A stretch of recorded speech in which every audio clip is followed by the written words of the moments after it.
Hey, don't judge me. We hear and sometimes say this phrase ourselves in our everyday vernacular.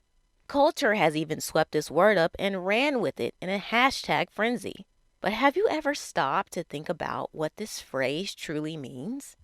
Or have you just blindly adopted its mantra as your personal defense mechanism for everything out of the ordinary or socially unacceptable? Today's podcast will challenge the cultural use of this phrase from a linguistics viewpoint. First, let's extract the word judge from the phrase, as it is the key term used here. What does the word judge mean? In its most basic definition, the word judge simply means to decide.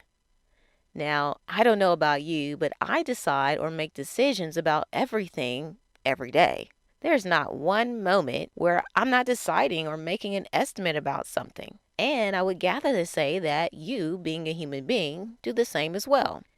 Thus, being non-judgmental is not only a contradiction, but it's simply not humanly possible. Because even when we don't make a decision, we, by default, are still making a decision to not make a decision. I'm going to let that sink in for a minute.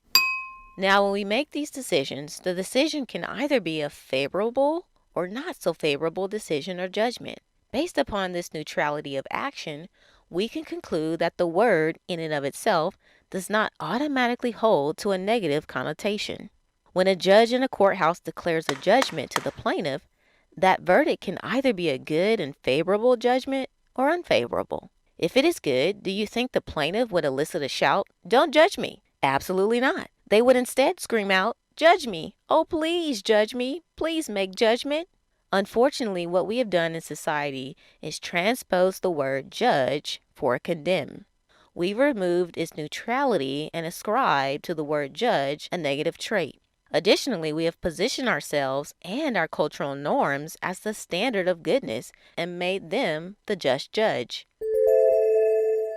For believers in Jesus, biblical scripture points to God as the only true and good just judge, advising us that there is a present and future reality where God is and will judge or make a decision regarding our beliefs and actions.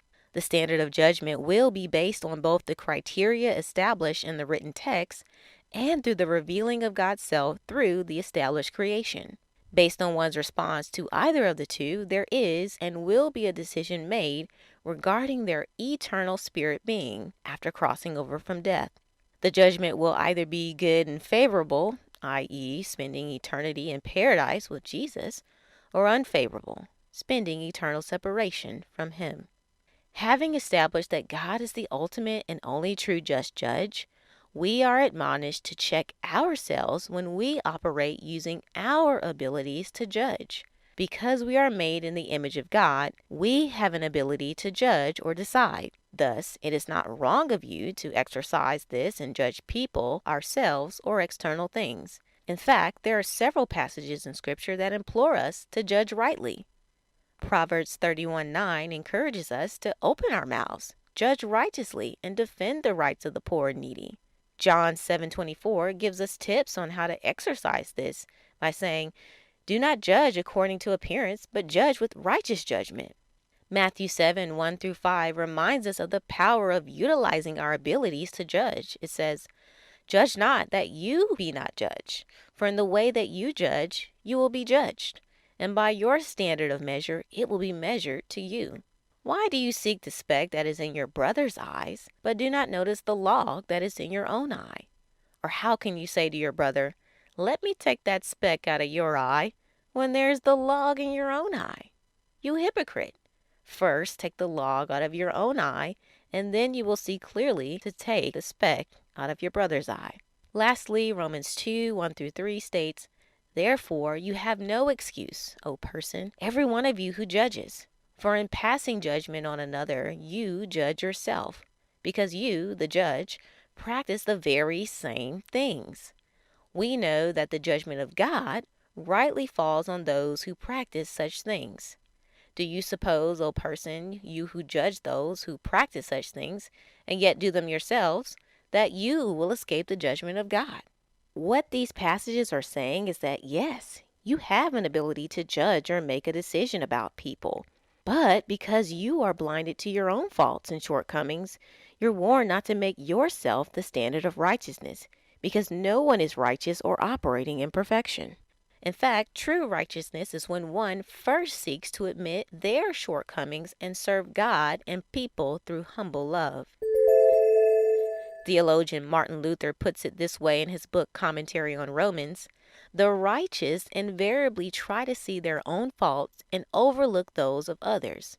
Again, they are eager to recognize the good in others and to disregard those of their own.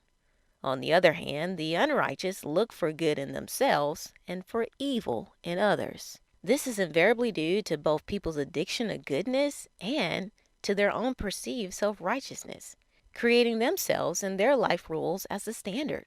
Because we know the heart is desperately wicked and who can trust or know it, we have to exercise humble caution even when we think we may be judging rightly. At the end of the day, no one is without blame. In exercising our ability to judge and make decisions about ourselves and others, we should first take a look at the person in the mirror to take the plank out of our eyes first. Even when we feel we have done a decent job of removing that plank or fault of ours, we can still approach making decisions about others with love and humility as we encourage our fellow persons to do the same, i.e., take the speck out of their eyes. This is obviously tough work, right? Much easier said than done. At the very least, though, we can begin exercising this new thought pattern of what it means to judge or use our best judgment. Let us begin to move away from the culturally influenced phrase and begin reclaiming this key part of our everyday lives.